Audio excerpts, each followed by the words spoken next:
احتام نظرov.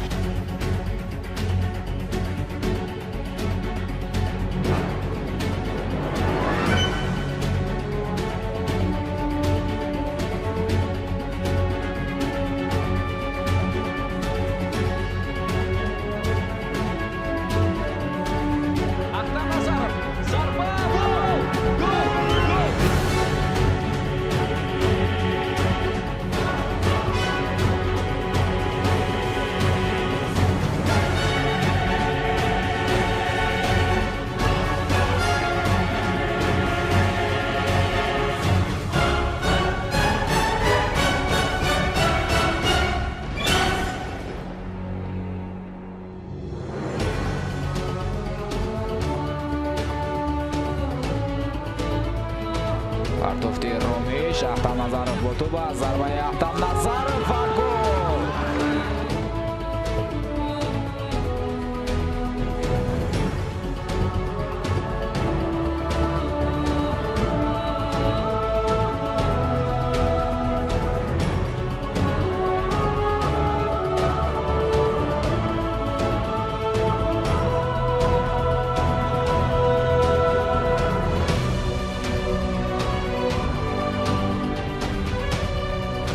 شهامت و جالبترین لحظه ها را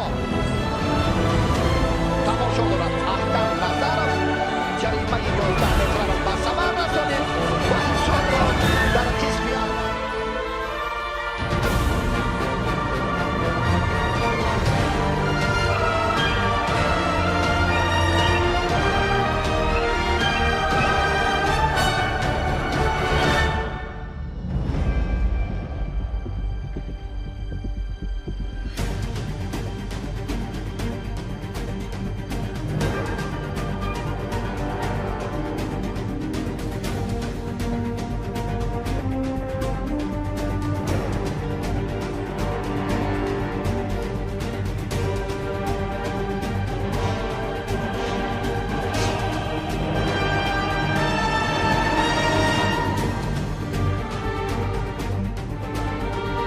احتام اینجا پرتاب میکند، ضربه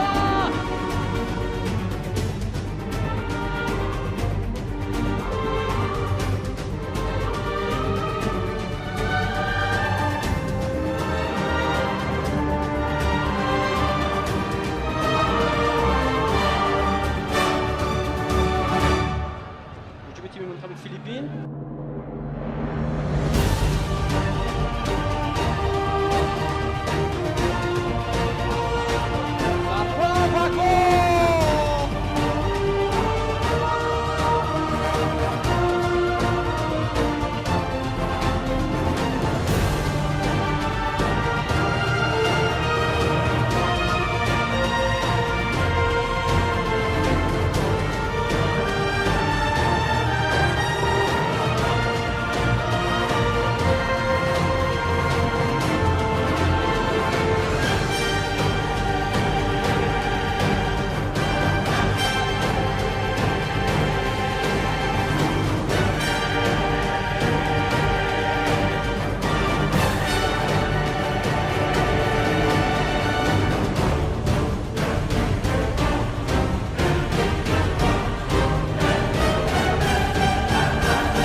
احتام نظرov حساب را برای